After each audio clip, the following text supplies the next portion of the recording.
Tenho certezas, tenho dúvidas, tenho medo, tenho alegrias, tenho mágoas, tenho pensamentos loucos. Sou eu, és tu, no fundo nós. Até porque cada vez que me sento aqui para conversar com alguém, eu sei que somos todos malucos. Olá a todos, sejam bem-vindos a mais uma sessão de terapia no podcast Somos Todos Malucos, uma terapia, pronto, mas não cobro para vocês, a não ser que vocês paguem Spotify, mas também não sou eu que estou a cobrar. Muito obrigado pela vossa presença aqui no YouTube, também lá está no Spotify, no Chromecast, no iTunes. Para quem está no YouTube já sabe, subscrever o canal é sempre porreiro. Ativar as notificações para quando receberem um vídeo novo, que muitas vezes não é só das conversas, às vezes eu vou pondo aqui outras coisas pelo meio, e também vão aos comentários, porque nos comentários eu apareço lá também para falar um bocadinho com vocês e até para debatermos às vezes um bocadinho aqui o que falamos. A emissão de hoje tem um convidado que me foi recomendado por uma amiga, uma pessoa que eu não conhecia, mas... passei a conhecer e fiquei muito interessado porque é uma área que me desperta alguma curiosidade. O Mário Rezende, que é psicólogo, mas dedica-se a uma área se calhar muito específica da psicologia e menos conhecida. É certo o que eu estou a dizer, certo, Mário? Cada vez mais conhecida. Sim, pronto, cada vez mais conhecida. Então é outra perspectiva, é outra maneira de ver. Positiva. Exato. Pois é. É uma questão de afirmação, realmente. A psicologia transpessoal, o desenvolvimento transpessoal. É isso? Sim. Mas o que é isto? Desenvolvimento transpessoal? Digamos que é um desenvolvimento que inclui a dimensão espiritual da pessoa.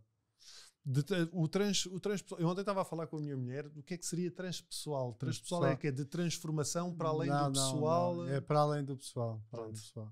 Eu acho que na origem o Abraham Maslow e os fundadores eles queriam chamar isto de psicologia da espiritualidade, mas não tiveram coragem porque estávamos nos anos 70 e nos anos 70 a espiritualidade era uma coisa de superstição, da religião, da bruxaria, e então arranjaram uma palavra, travestiram a coisa, arranjaram-lhe umas saias. Mais técnica, não é? Sim. E então, portanto, havia o pessoal, não é? E eles pensaram, então é o transpessoal, inclui o pessoal, mas vai para além do pessoal. Mas na verdade eles queriam já na altura usar a palavra psicologia da espiritualidade. E achas que se hoje fosse psicologia da espiritualidade, não ia cair um bocadinho ainda no mesmo estigma? Não, porque as coisas evoluíram muito. Hoje a espiritualidade faz parte, é uma área da APA, da Associação Americana de Psicologia. Portanto, tem uma secção, vamos dizer, a investigação em meditação, em estados modificados de consciência, ocupa dezenas e dezenas de volumes. Portanto, há volumes da Oxford, portanto, há volumes académicos. Portanto, a espiritualidade hoje é estudada e é uma parte da psicologia. Portugal anda um bocadinho atrás e, portanto, andando atrás, não olha tanto para a frente, olha mais para o rabo daqueles que vão à frente, não é? Portanto, ainda olhamos para o rabo dos que vão à frente e não olhamos para a frente. Mas cada vez mais, não é? Portanto, a espiritualidade, é preciso dizer que não tem nada a ver com a religião. Não tem nada a ver com a religião. Portanto, a religião inclui contém a espiritualidade é mais que a religião, vamos dizer. E uma pessoa pode ser religiosa e não ser espiritual. E a pessoa pode ser extremamente religiosa, excessivamente religiosa e não ser nada espiritual, ser mesmo sacaninha. Mas pronto. Sim, mas paramos de falar da minha avó. Sim, ok. Eu também posso citar alguns casos. Mas isso era o que acontecia muito, não é? Porque está muito preso aos dogmas, à tradição, à sociedade. Quer dizer, eu não olho mal para a religião. Sim, a religião claro. foi uma via de espiritualidade para muitas pessoas que encontraram a sua espiritualidade na religião. E hoje há muitas pessoas que vivem uma espiritualidade sem religião e até agradecem a Deus por isso. Eu acho, eu fui educado como a maior parte das pessoas numa educação cristã não, católica, e fiz o crisma, dei catequese, Ok, já somos dois. Eu sei que não parece, mas dei catequese. Também só dei um ano. Depois mandaram-me embora. Sim, pronto. Então Fui escoteiro. Não é muito diferente a minha história. Fui escoteiro. Sim. Portanto, os meus pais cantavam na igreja. Portanto, eu tive tudo. Tive tudo. Só me faltou ir para Não padre. foi acólito. Não, tentaram. Eu fui acólito. Tentaram que eu fosse, mas não era. E não fui para o seminário. Houve uma altura na minha vida que eu ainda pensei nisso, mas havia uma coisa que faltava, que era o sexo. Isso fazia muita confusão. No seminário não havia sexo. Nem sempre se pode dizer isso.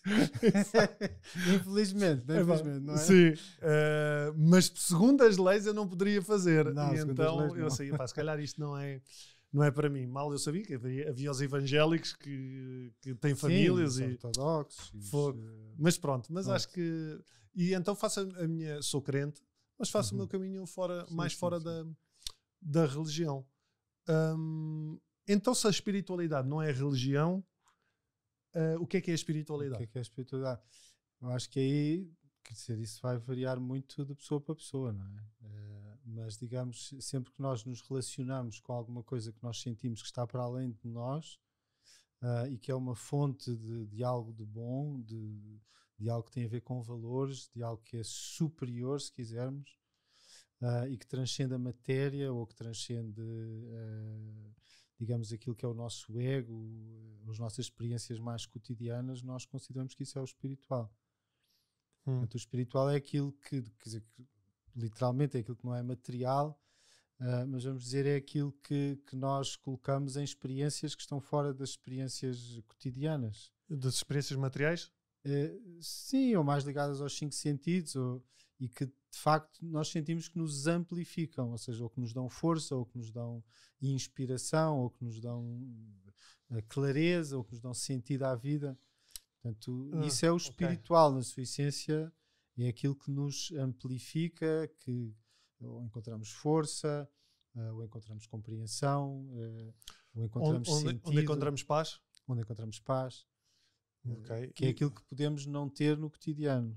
Sim. Claro que isto depois tem que se ver caso a caso e situação a situação, o que é espiritual para aquela pessoa. Sim, porque varia até atividades. Há atividades que podem ser profundamente espirituais, não é? Seja a meditação, ou seja, se calhar a meditação pode funcionar para ti, pode não funcionar para mim, e eu ter Sim, outra atividade que seja para mim seja espiritual. Lavar a louça pode ser um ato espiritual, ou seja, eu posso estar a lavar a louça e enquanto estou a lavar a louça cultivo o silêncio interior, cultivo a respiração. É um bocado difícil cultivar o silêncio quando estou a lavar a louça. Tenho muitas vozes em casa. Não, interior. Epá. O grande é esse, é aquele que resiste às vozes domésticas. Mas então, quer dizer, aquilo que é espiritual varia muito e no fundo tudo pode ser espiritual. É o que funciona para aquela pessoa. O que funciona no sentido de uma certa amplificação. Exato, não é? Porque, pronto. Sim, se for fazer mal aos outros e a pessoa sentir-se bem com isso, isso não é bem ser espiritual. Sim. Se magia negra é espiritual, é uma coisa espiritual ou não? O que é a magia negra? Sim, portanto, sim. Não sei se amplifica, não é? Portanto, sim. Um ateu pode ser espiritual? Há muitos ateus muito mais espirituais do que muitos religiosos. Como? Então, porque cultivam o amor, cultivam a paz entre as pessoas, cultivam a clareza interna, cultivam a beleza, cultivam a solidariedade. São muito mais espirituais que muitas pessoas religiosas que estão preocupadas, enfim, com a roupa que aquela traz para a missa e está a mostrar as maninhas. Mas então não sentem um ateu, não pode ser espiritual e isso faz sentido, sim, assim, mas não pode acreditar ou não acredita em experiências fora dele. Pois, mas a questão é essa espiritualidade. Estás a perceber o que é que eu... Sim, mas a questão é essa espiritualidade tem a ver com coisas em que acreditamos. A questão é essa, não é? Tem a ver com crenças, e aí estamos no território da religião, ou tem a ver com uma atitude, com uma abertura, com uma forma de estar, e não com coisas em que acreditamos.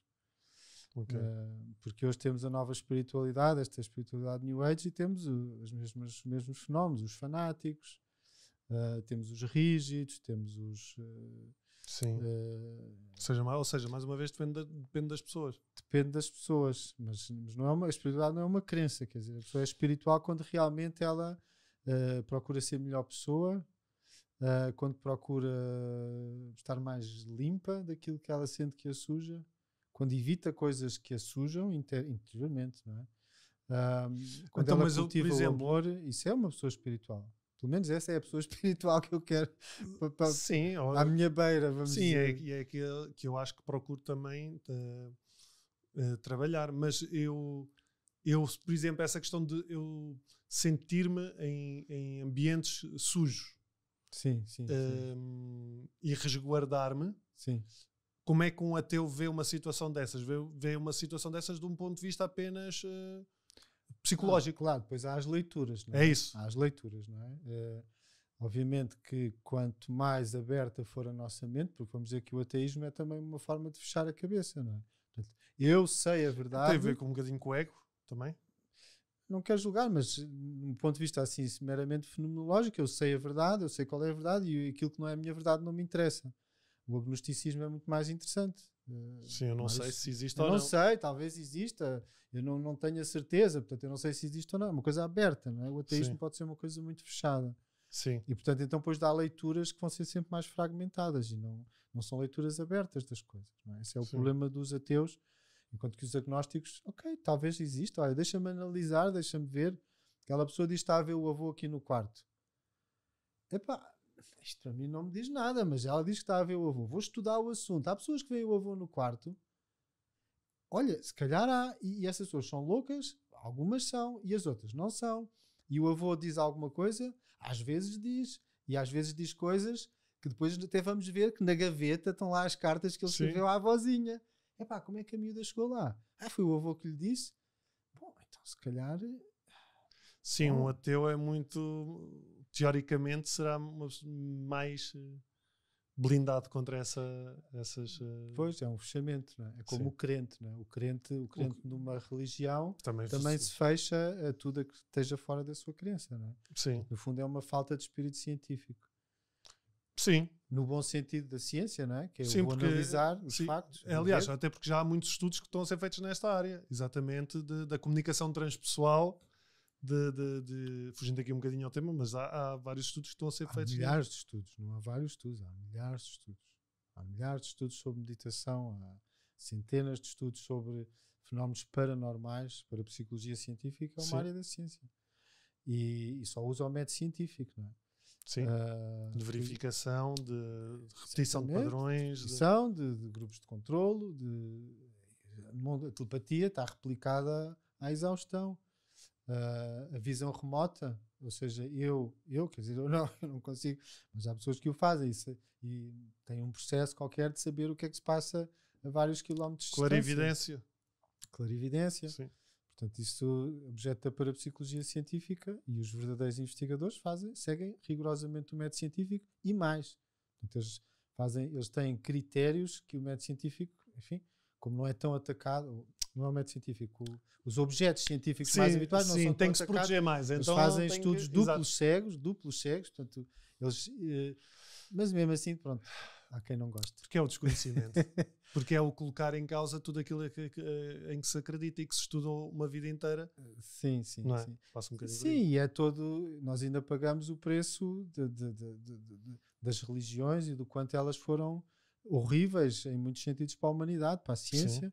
E, portanto, colocam tudo na casa da superstição, da fé. E, portanto, da bruxaria.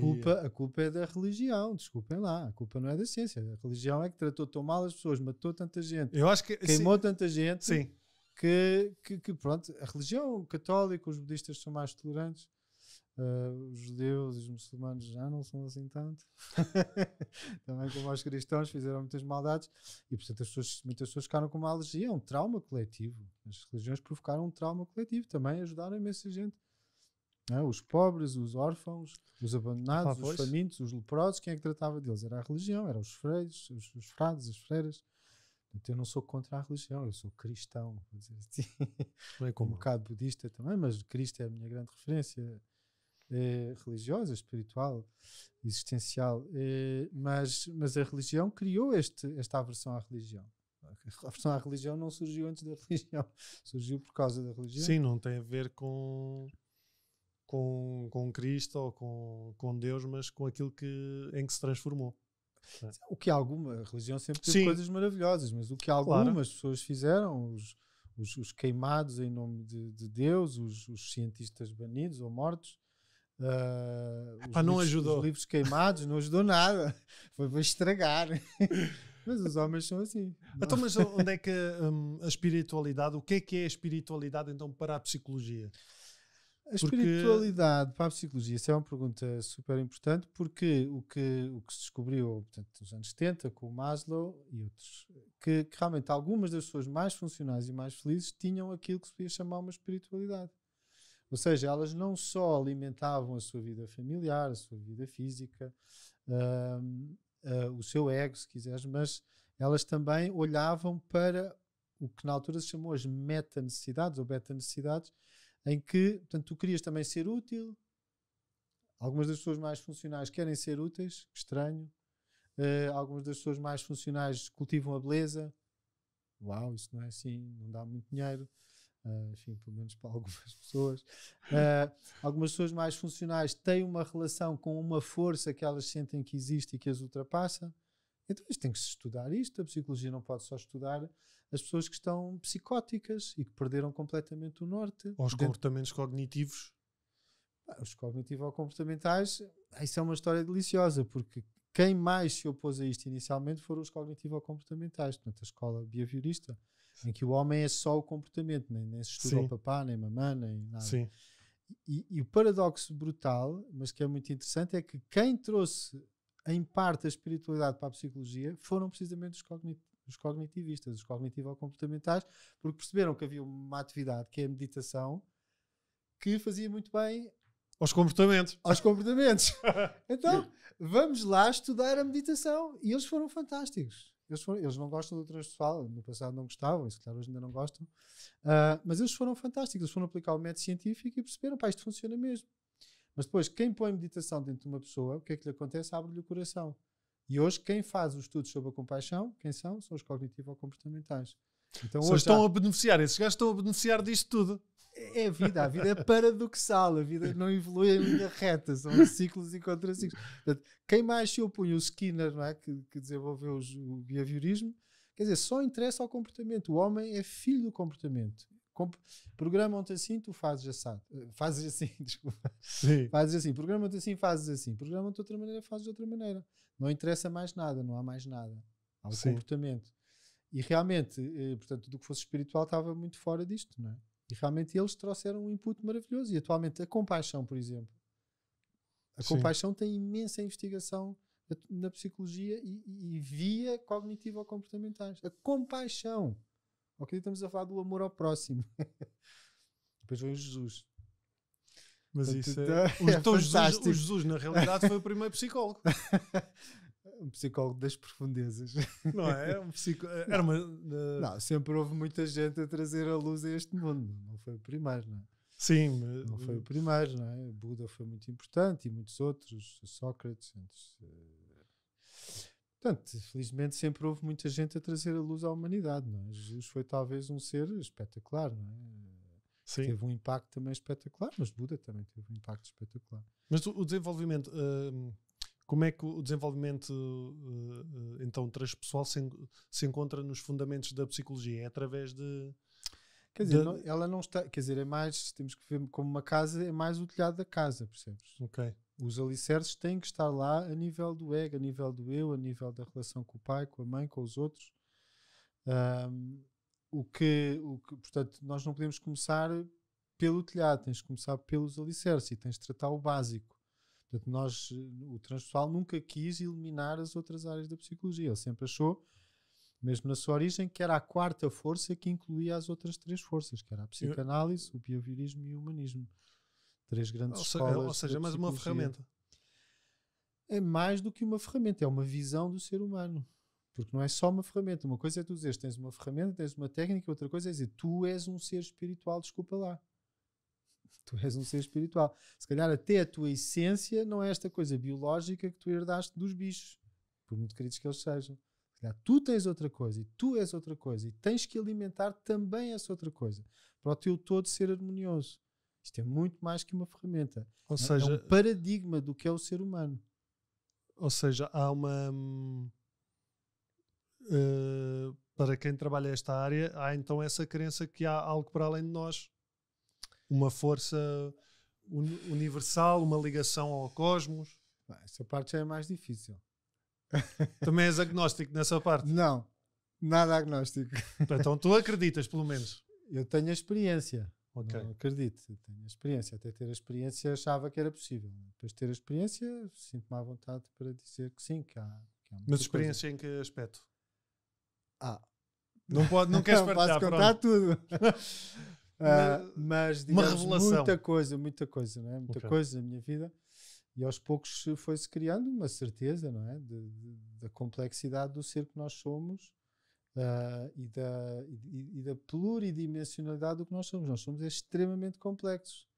Portanto, quando se diz que nós somos animais e que temos necessidades e que temos um ego e que precisamos de sexo e de comida e da aprovação dos outros e de família e de festinhas e de carinho, isso é tudo verdade. Isso é essencial. Mas depois há uma outra dimensão. Mas isso é o que está na matéria, não é? Isso é aquilo que tu tens, é aquilo que tu experimentas na matéria. Sim, tudo que vai para o amor já tem a ver com o espírito. Sim. Não é? Já alimenta-nos num nível mais profundo. Não é?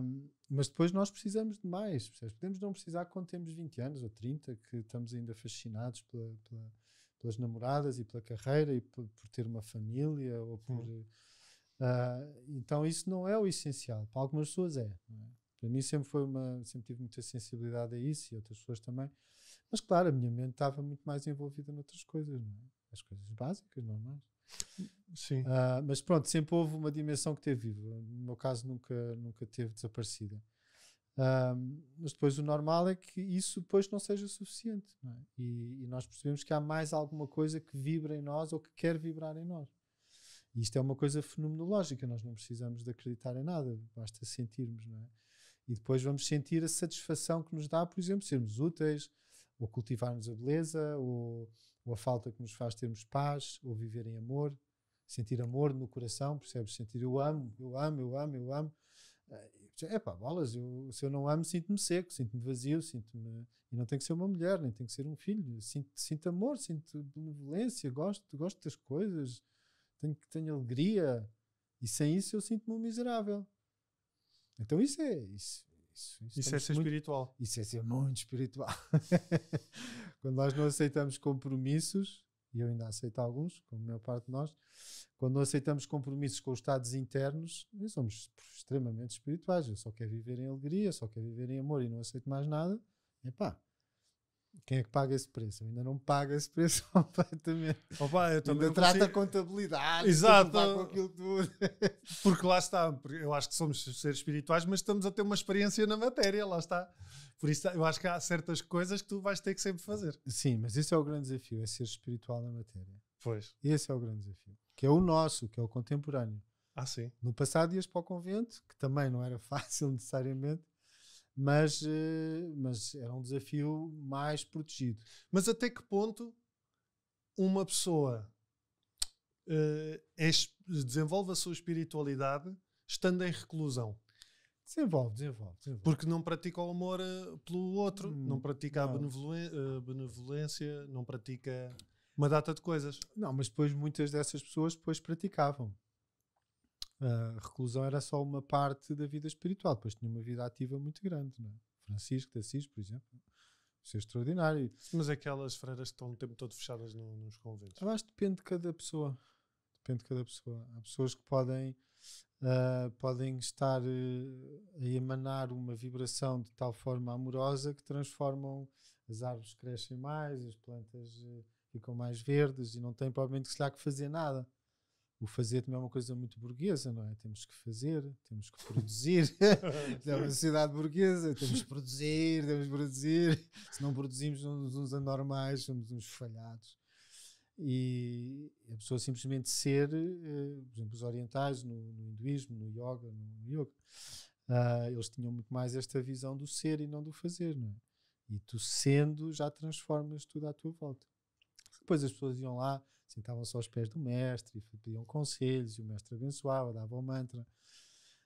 Mas não havia aquela coisa de dar comida aos pobres e dar roupinha aos que estão com frio. E era muito mais uma coisa interna, não é? Um foco mais interno. Não acho que isso seja menos, não é? É diferente. É diferente Sim. E tem outra amplitude. Agora, que é difícil de ser espiritual com filhos e mulher Quantos filhos tens? e admiradores. 3. Então sou eu também. Também, ok. Mas tu, se calhar, já devem ser mais crescidos que os meus. Sim. 21, 19 e... Já estão criados. Estás na melhor altura para ser espiritual. Ainda não é fácil, desculpa lá.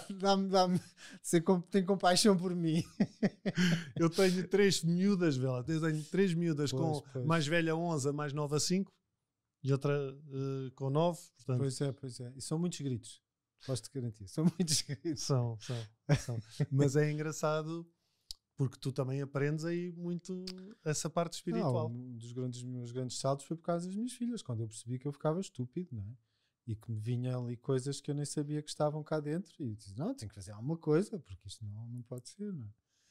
E então fiz um trabalho muito grande, já tinha feito antes, mas depois fiz também nessa altura, porque o que é difícil é tu não seres uma besta quando as pessoas estão na sua bestialidade natural, na sua estupidez natural, quando as pessoas tratam-te mal, quando as pessoas são estúpidas contigo na rua, quando és vítima de inveja. E é que é difícil. E aí é que tu trabalhas a espiritualidade. E aí trabalha-se numa dimensão muito profunda, que é no fundo uma espécie de resistência a isso e de manter sempre um certo centro quando tudo te tira do centro, não é? Mas, por exemplo, uma pessoa que vai a uma consulta como é que se chama? Psicologia transpessoal ou desenvolvimento transpessoal? Eu só chamo psicologia, psicoterapia, não. Pronto, que vai a uma consulta, Sim. uma pessoa que está a lidar com um estado com depressão, por exemplo. Sim. Já tem que ter um tratamento. Precisa de ser tratada para a depressão. Pronto, tratada para a depressão, mas como é que entra aí depois esse trabalho de transpessoal? Pode. Quer dizer.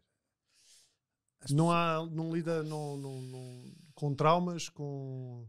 Não, quer dizer, se estiver relacionado ou não, a depressão pode ou não estar relacionada com. Quer dizer, as pessoas têm que ser tratadas naquilo que elas precisam, não é? Algumas pessoas, os seus problemas têm a ver com a espiritualidade. E não sabem? A maior parte das pessoas, e não sabem, a maior parte das pessoas, os seus problemas são muito mais, não vou dizer comuns, mas são diferentes. A pessoa tem um trauma, a pessoa foi maltratada, a pessoa está sozinha, a pessoa está perdida, a pessoa sofre de ansiedade, a pessoa não foi valorizada, a pessoa não foi validada, portanto... Uma pessoa que lida, por exemplo, com ataques de pânico. Ataques de pânico precisa ter medicação, não é? Em geral. Claro, sim. E precisa de ir muito ao ginásio ou fazer um desporto, não é? Portanto, isso é essencial, não é? Depois tem que aprender a lidar com os ataques de pânico em termos concretos. Tem o Victan na carteira, tem o saco plástico para respirar para o saco plástico, tem que ter coisas concretas para fazer se fica muito ansiosa, não é? E depois, obviamente, quando a pessoa estabiliza, porque não se pode...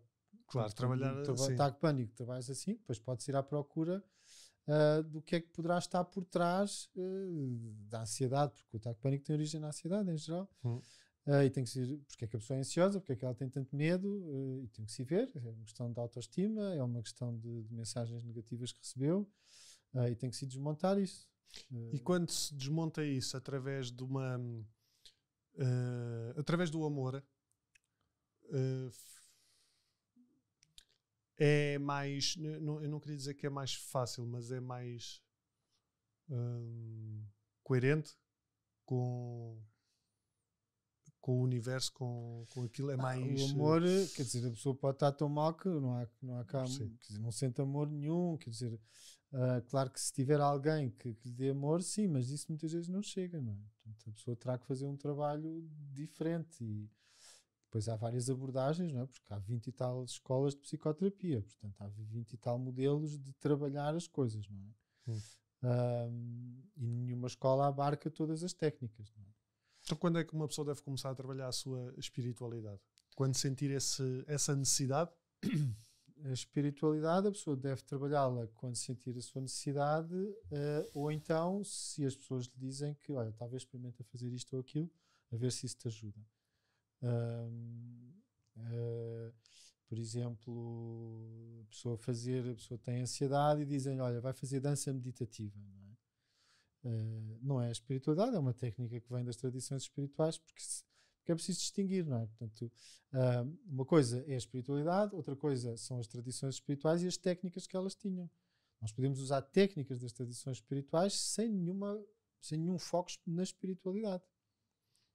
Sim. Ou seja, respirar funciona para te acalmares. Meditação, coisas práticas, não é? Exatamente, portanto, porque as tradições espirituais desenvolveram técnicas e o que nós fizemos muito a nível do transpessoal, mas hoje em dia já se generalizou, foi olha para esta tradição, o que é que eles fazem às pessoas e que efeitos é que isto produz, neurofisiológicos, psicológicos. Uma coisa que pode ser estudada, é mensurável, não é? E portanto depois retirou-se as técnicas do corpo de crianças e aplicam-se conforme a circunstância. Portanto, mas isso não é a espiritualidade, isso são técnicas que são tiradas das tradições espirituais. Mas é um início.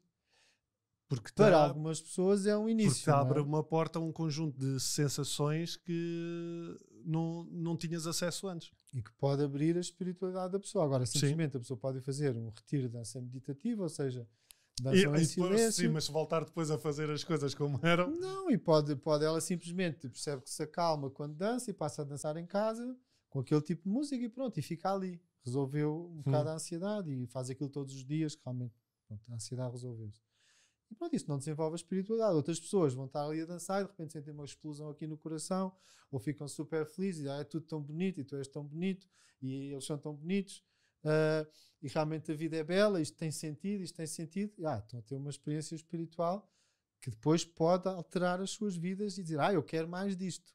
Isto é realmente o ouro do ouro, o suco do suco. Então pronto, okay, vamos fazer mais retiros. E começa uma via espiritual para ter mais daquilo. Portanto, é preciso... Isto é muito complexo. Esta realidade da espiritualidade hoje em dia então, é uma coisa muito complexa, com muitas vertentes. Há as técnicas, há realmente a espiritualidade. Portanto, é um fenómeno muito complexo, mas pode ser usado terapeuticamente. Mas poucas são as pessoas que têm realmente um problema espiritual. Poucas são as pessoas. Pelo menos as procuram terapia. Mas existem. E essas pessoas têm que ser ajudadas. Muitas pessoas encontram a sua espiritualidade por si próprias, ou é uma coisa orgânica ou simples.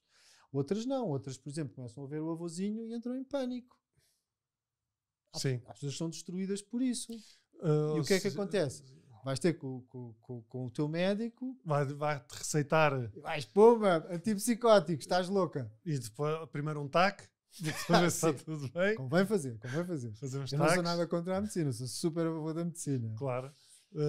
Fazer um TAC para ver se está tudo bem. Sim, tem que ver, porque às vezes há tumores, não é? Os tumores podem buscar alucinações, não é? Isso não há nenhuma dúvida. Mas depois está tudo bem, isso é só ansiedade ou é só... E estás a psicotizar, tens ansiedade ou tens algum problema e pronto, desorganizaste. E há pessoas que sim. Mas há pessoas que sabem que não.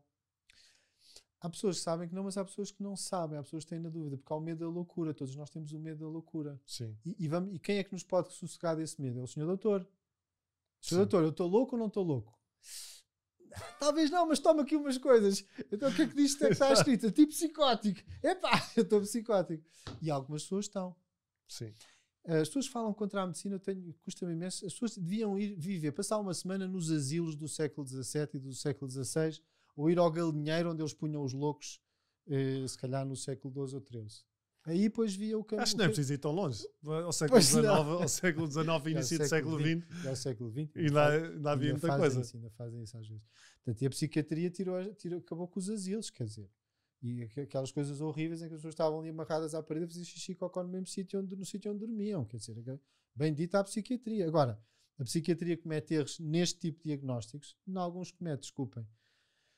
Comete porque não tem, digamos, um modelo da psique humana que permita dizer que certas experiências não são alucinação, são visão paranormal, são paravisão, porque a realidade não é só esta realidade que nós captamos pelos 5 sentidos. Pode ser para mim, mas pode ser para outra pessoa. Não é só assim, porque a ciência hoje já mostrou que esses fenómenos têm uma probabilidade de serem reais extremamente alta. Sim, eu estou a dizer no sentido, a pessoa, posso ter um amigo Eu tenho, por exemplo, um amigo que é médium e eu acredito que ele seja, por várias razões, não só pelas minhas crenças, mas porque o conheço. E eu não vejo, mas ele vê e eu acredito, ok. Aceitar, porque ele, lá está, ele fez exames, fez uma data de coisas, ele próprio houve uma altura que achou que estava louco, como acontece com muitos, não é? Sim.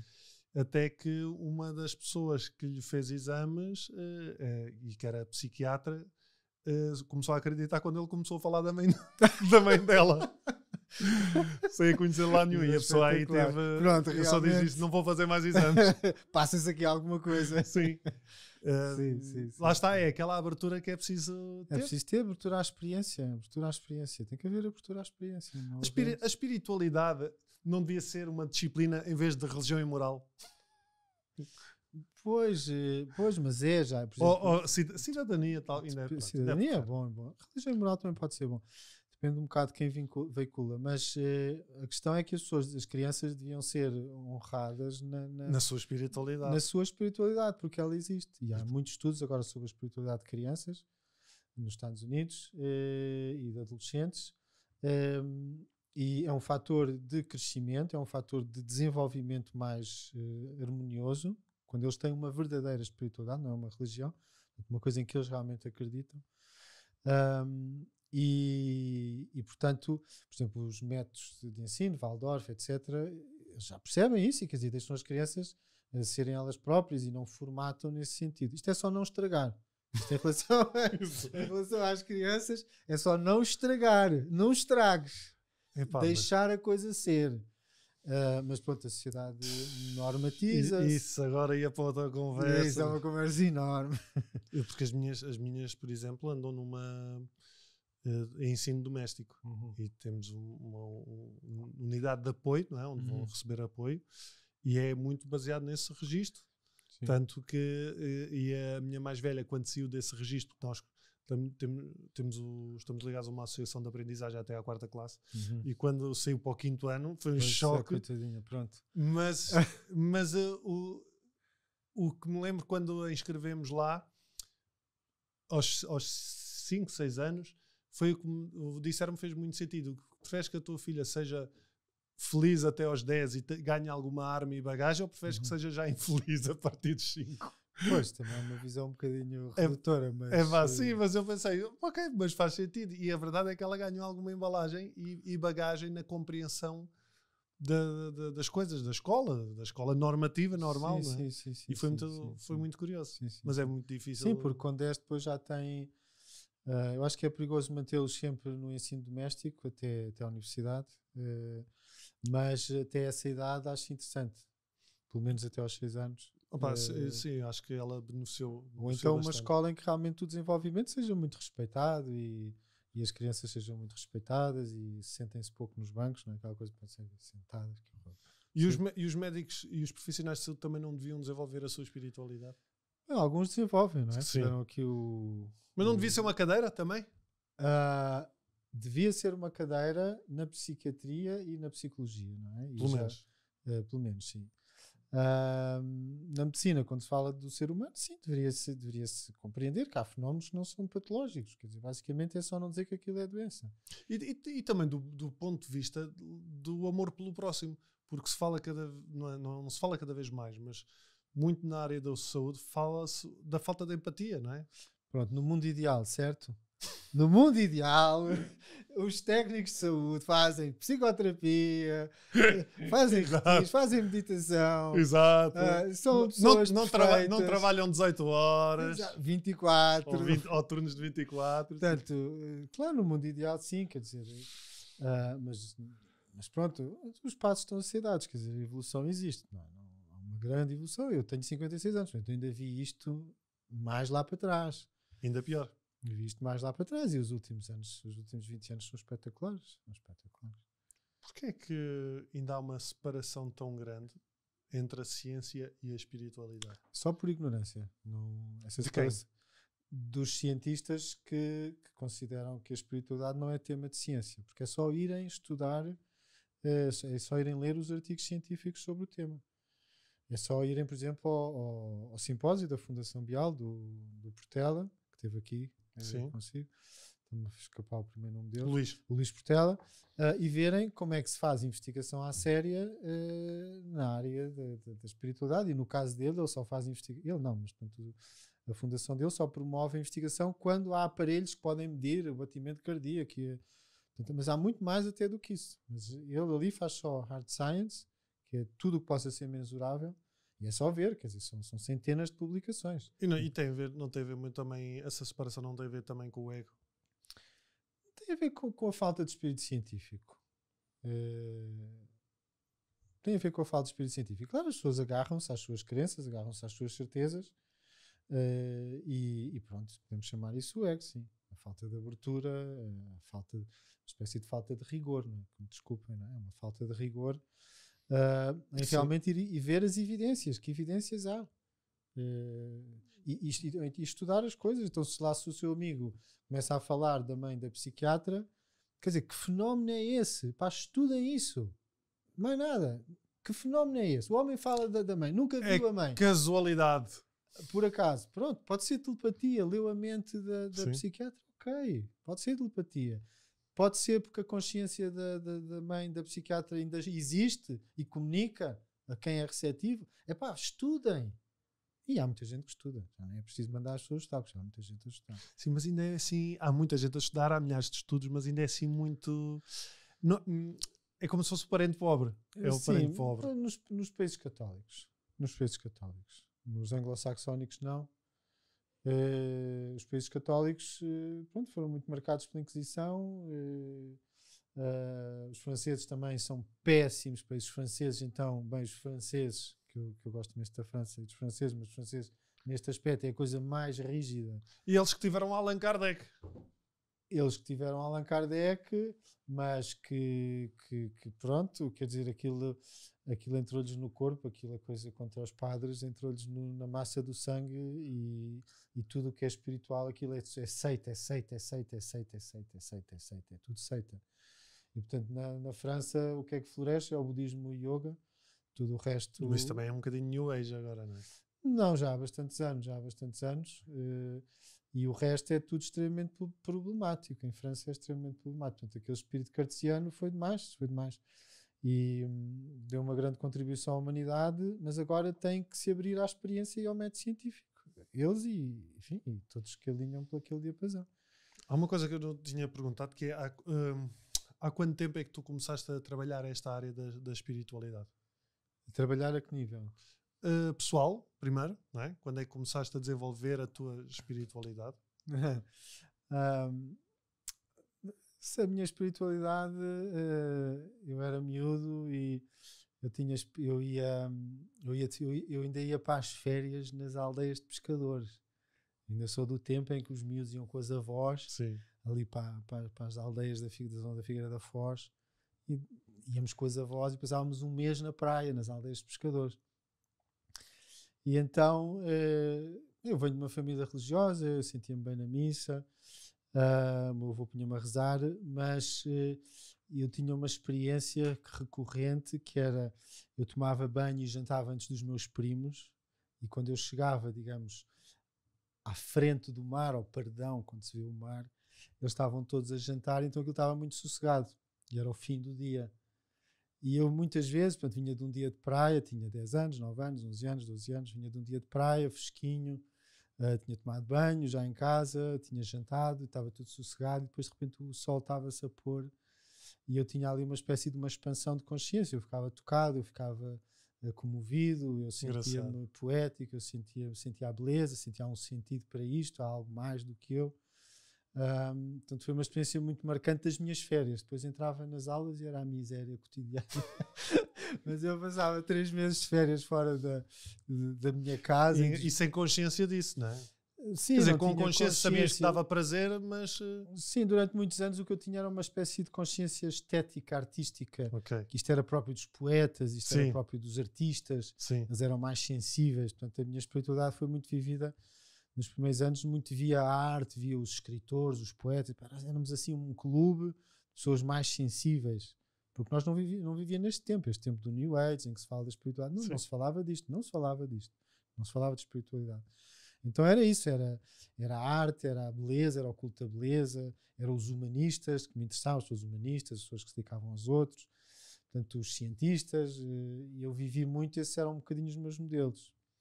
E depois à volta dos 30 anos, pronto, isso começou-se a tornar mais claro e comecei a encontrar pessoas que tinham essa sensibilidade e cultivavam essa espiritualidade, mas pronto, Cristo sempre foi uma referência para mim,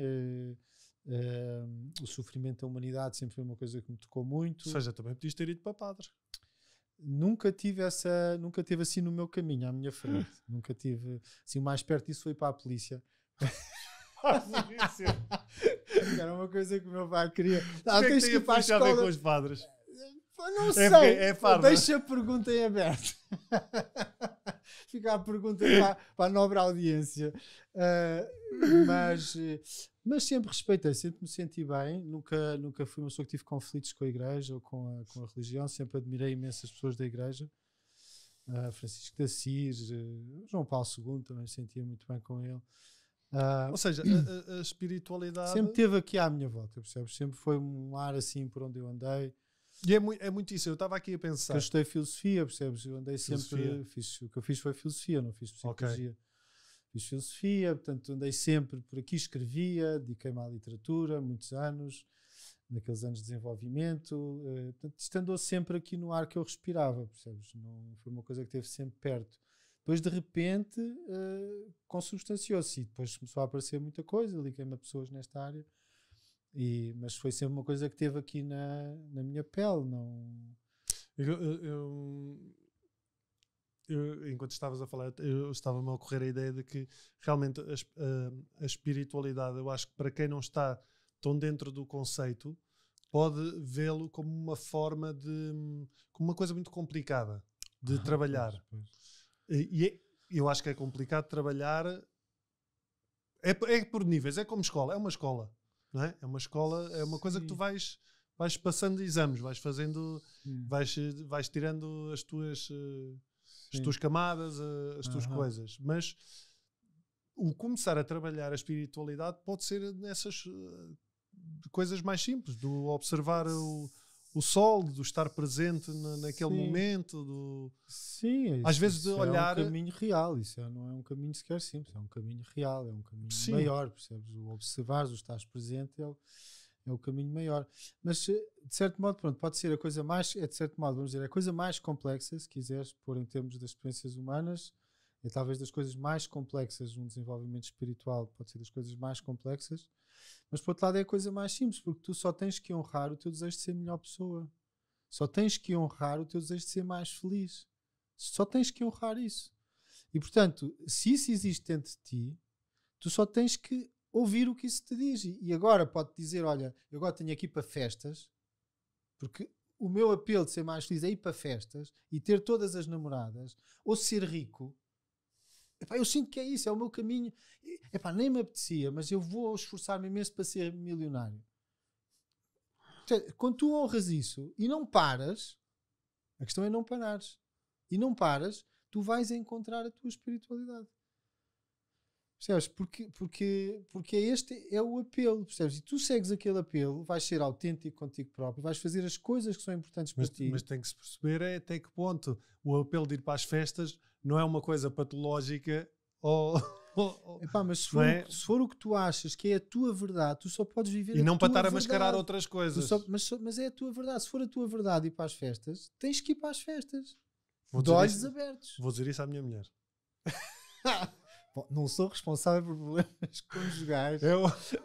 Minha espiritualidade estava a dizer que eu tenho que ir ao Lux hoje. Lux, hoje. Eu sinto que é hoje, a minha intuição, estou a ser guiado. Mas o honrar, sim. O honrar, percebes? E claro que depois isso é complexo, porque há honrar, mas há também respeitar os outros e respeitar-nos a nós próprios. Portanto, isso também não é uma coisa simples. Mas, portanto, se tu honrares isto, não é? Que os budistas chamam o bodhisattva, portanto, este teu apelo interno vai-te levar, se calhar, para coisas que parecem o oposto da espiritualidade, mas são a tua via para a espiritualidade. Percebes? Sim. Porque é a tua verdade. Porque, percebes, a questão da espiritualidade não é uma questão esotérica, é apenas o florescimento do ser humano. Percebes? Se tu alimentas o florescimento da tua verdade. é o teu florescimento. Sim. Percebes? Porque se tu alimentas o tronco, se a seiva passa no tronco, se a seiva chega aos ramos, se tens folhas na árvore, vais ter flores. A espiritualidade são as flores. Se tu és fiel a ti próprio, tu vais ter uma árvore saudável, com raízes, com tronco, e depois as flores aparecem, se têm que aparecer. Elas aparecem, é apenas uma coisa natural, não se tem que fazer nada. Porque o Buda disse uma coisa essencial: tu já és Buda, tu não tens que fazer nada. E isso é verdade, eu posso dizer, António, isso é verdade, eu sei que isso é verdade, mas eu sei mesmo. Só que o nosso ego tem sempre uma visão ou grandiosa de nós ou menor de nós. Nós somos uma merdita. Sim. Mas nós não somos uma merdita, nem somos. Não, nós somos Budas, se quiseres, não é? Ou somos Deus, se quiseres. Sim. Mas nós não. O Deus em nós. Nós não nos sentimos como Deus, nós sentimos uma treta. Percebes? Isso é a grande ilusão, isso é Maia. Portanto, o conceito de ilusão. Portanto, então, quando tu curas as tuas feridas, curas os teus bloqueios, queres ter mais energia, queres ter mais alegria, queres estar desbloqueado, a energia flui, tal, e vais ter uma vida espiritual rica, ou a vida espiritual que podes ter. Mas é um florescimento, percebes? E não se começa por aqui, começa-se pela base. Eu tenho medo, eu tenho pouca energia, eu tenho tristeza, eu tenho crenças horríveis. Tens de tratar isso. E quando tratas isso, a energia em ti flui e as coisas abrem. E tratas isso como? Pedindo ajuda? Pedindo ajuda, ou tu próprio, não é? Vais ao ginásio e... Seja o que for, depende depois obviamente do caso, não é? Funciona, não é? Porque as pessoas têm feridas diferentes. Há coisas genéticas, não é? Que nem são psicológicas. São coisas que as nossas queridas heranças, não é? Sim. Portanto, tudo varia de pessoa para pessoa, mas nós temos sempre que tratar o pessoal. Eu acho que fica muito bem essa frase de trabalhar a espiritualidade na matéria, porque tu vais viver sempre melhor na matéria se a tua espiritualidade estiver em consonância contigo. Claro. Não é? Porque o resto é fake. Quando a tua espiritualidade não se manifesta na tua matéria, é fake. É uma coisa só, é uma ilusão que tens na cabeça, é uma coisa que tu alimentas. Se calhar lá está mais o ego outra vez. É não é? o chamado do ego, no sentido que está do ego. O ego está sempre a levar pancada. Mas é verdade. Sim, nós temos ego. E temos sempre presente. Agora, convém... Eu costumo dizer... Uma vez pensei nisto e fez muito sentido. Que era que o ego é como o tempero. O tempero da vida. É como o sal. Se tu metes demasiado, fica salgado. Se pouco, também é insonso. Pois, quer dizer, nós temos que ter confiança, temos que ter uma mente positiva, temos que ter competências. O ego não me preocupa, a estupidez é que me preocupa. começa por mas é estupidez, percebes? É estupidez. Fizeste mal, agora vou-te castigar. Isso é mau para mim, mas eu vou-te castigar. Estás a ver? Portanto, é estupidez, percebes? Claro que podemos chamar que é o ego, mas nós temos que ter um ego. Todos temos um eu, percebes? Temos um eu. O eu nunca se vai embora. A não ser quando estamos em transe ou estamos numa experiência mística, o eu desaparece. Não é? Aí estamos tão altos que não há eu. Mas depois, no dia-a-dia, todos temos um eu. Que gosta de certas coisas, não gosta de outras. O eu não desaparece. Não é? Só desaparece em estados místicos. Mas é temporário. Depois, em geral, retomamos a personalidade e a pessoa tem o seu eu funcional. Sim. E vamos ter sempre um eu, gosta mais disto do que aquilo, sente-se melhor com isto do que com aquilo, e o eu não é um problema, não é? Vamos chamar um egoísmo estúpido é um problema, um egoísmo casmurro é um problema, a ignorância é um problema, pronto, é a estupidez. Sim. Sim. Mas o eu está cá sempre, sabes? E o eu nunca se vai embora, mas muitas vezes temos que trabalhar, não é? Há uma coisa que eu acho que também uma questão que eu acho que também é importante, que é a compaixão não só pelos outros, mas também por nós. Pois, isso é essencial. Porque nesse caminho da espiritualidade ou de curares as tuas feridas, há muitas vezes que vamos ficar na merda ou que achamos que não é por ali e se calhar nessa altura é a altura que temos de ter compaixão por nós. Sim, o aceitar no momento em que estamos e que faz parte. Sim. Isso é essencial. Porque a maior parte do que nós fazemos é minha culpa, minha tão grande culpa, eu sou uma grande porcaria, eu só faço asneiras e, portanto, somos extremamente pouco queridos connosco, não é? Nós não somos queridos connosco. E somos queridos com os outros, às vezes, e connosco menos, e aí envenenamos logo a coisa na sua raiz, não é? Portanto, como é que se trabalha isso? Pois, trabalha-se, tens de trabalhar a tua autoestima, depois há muita maneira de o fazer, não é? Mas tens de perceber quem é que te deu mensagens negativas acerca de ti próprio, quem é que te disse que o menino é mau, o menino é feio, e quem é que disse isso em idades em que nós não temos filtro nenhum e que aquilo entra tudo até ao tutano dos ossos. E depois, eventualmente, nós também temos o passado da humanidade, temos a cultura da nossa família, a cultura da nossa sociedade. Isto tudo também tem peso sobre nós. Sim, embora há muita gente que não acredite nisso, tem. Pois, não é uma questão de acreditar. Exato, independentemente se acredita ou não, tem. A ancestralidade, não é? O que está para trás de nós, da nossa família, do nosso bairro, da nossa cidade, do país. Nós bebemos. Por alguma razão, eu nasci aqui e sou diferente de uma pessoa que nasceu em Espanha. E cultural, nem que seja culturalmente. Sim, tudo tem o seu lugar, quer dizer, há pessoas que a diferença realmente ficam muito marcadas pela história da família, há pessoas que é muito marcadas pela história do país, outras pessoas são muito marcadas por uma espécie de inconsciente coletivo da Europa, ou inconsciente coletivo da humanidade, e eventualmente, se existirem vidas passadas, não é? Que é uma hipótese que a ciência não pode desacreditar, porque há muitas evidências. Há muitas evidências que apontam, as pessoas pelo menos obtêm informação fidedigna. É o mínimo que se pode dizer, não é? Porque isso é inquestionável, são factos. Portanto, as pessoas obtêm informações que se podem comprovar de pessoas que existiram, não é? E que nunca conheceram, que nunca viram, e recordam factos, e recordam acontecimentos, e nascem com marcas corporais dessas pessoas.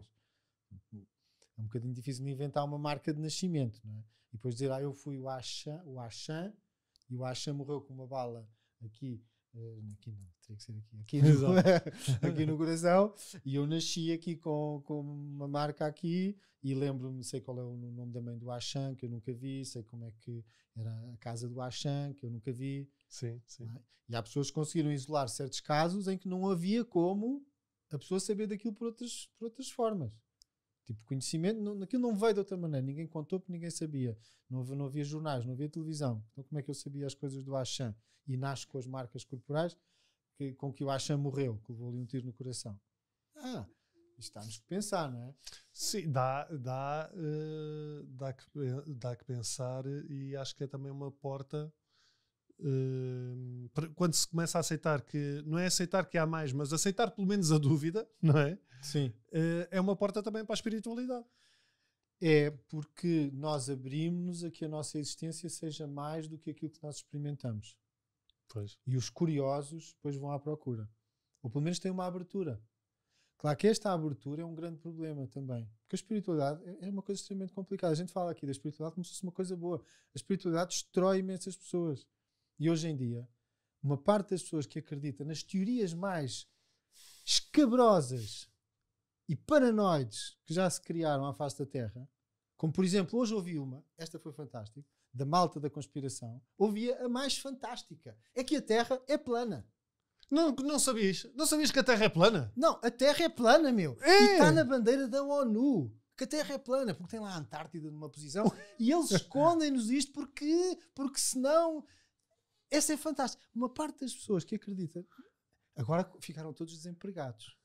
Porque agora, de repente, o Covid, as restrições acabam. Já não é preciso passe sanitário. Portanto, a grande conspiração para controlar todos os seres humanos e metê-los ao jugo de não sei de quem, das elites, pedófilas, estão desempregados. Eu estou um bocadinho ansioso. Há um problema de ansiedade nessas castas. Mas uma parte das pessoas que acreditam nisto são pessoas com um desenvolvimento espiritual. Portanto, a espiritualidade é um assunto extremamente complexo. Porquê? Porque são pessoas que, de alguma forma, estão abertas e bem a aceitarem coisas que não são palpáveis ou que não são aquelas imediatas. E, portanto, essa abertura deixou entrar big shit. Pois. É a boca aberta para a sanita. Estão lá eles na sanita E tu estás lá embaixo de boca aberta. Pois é. No YouTube, nessas merdas todas. Eles estão lá a fazer cocó e estás de boca aberta. Bela imagem. Hã? Sim. Estou-te a dar ideias. Não, mas faz sentido. Faz sentido. Mas pronto, é com compaixão, embora isto mexa comigo, porque tenho sofrido com isso. Mas... Porque é o desperdício de pessoas. Potencial.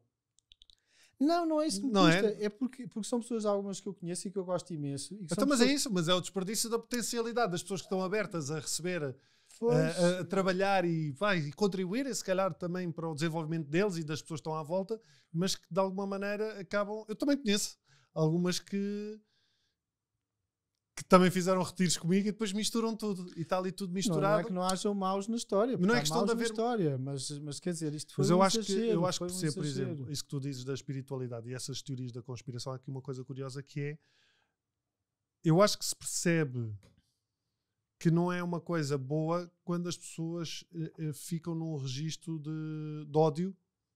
Sim, Ou isso é o oposto da espiritualidade. Não é? Quando as Isso é pessoas o estão oposto. nessas teorias ou quando começam a questionar a tua própria... Começam a dizer, tu andas a fazer não sei o quê, olha que não sei, não faças isso. E blá, blá, blá, porque eles... Sim. Não é? Quando Sim. entram nesse ramo das Não, teorias. espírito dogmático, inquisidor mas quer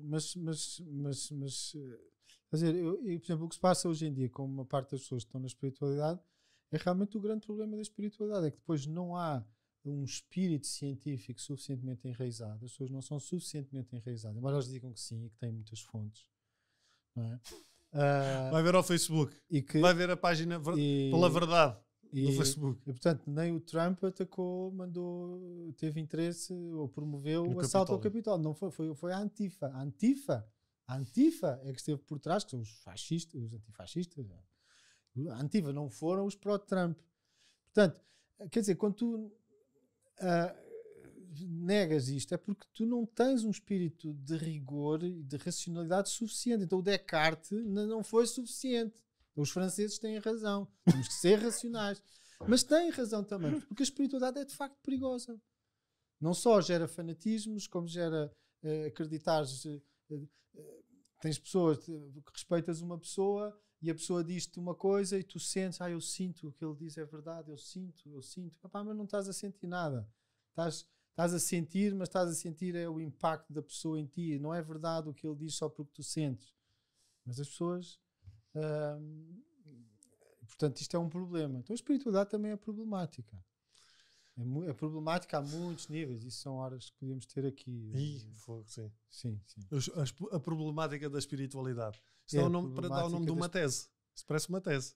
Sim. Mas é verdade. Quer dizer, é muito complexo e é como tudo o que é humano. Tudo o que é humano é complexo, é multifacetado e tem o lado sombra e tem o lado de luz. Olha, Mário, nós com esta brincadeira estamos com 1 hora. Tudo bem, tens razão. As tuas consultas são o quê? 2 horas?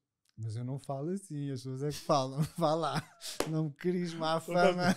Não Nas é isso. aulas é que é mais difícil eu calar. O que eu estou a dizer é que isto ficávamos aqui muito mais tempo, mas eu tenho por norma de gostar de deixar as conversas com mais cerejas. A gente fica sempre ali com aquela vontade É bom. de comer mais umas. Que mensagem é que tu gostavas de deixar às pessoas que nos estão a ver e a ouvir em relação à espiritualidade? Para aquelas para quem a espiritualidade ainda não dizia nada e que se calhar depois desta conversa já diz alguma coisa, ou pelo menos ficou ali a ressoar, e para aquelas que estão a trabalhar-se a sua espiritualidade. Queres assim uma frase de lápide tumular, Não. Tipo aquela frase que tu escreves na campa.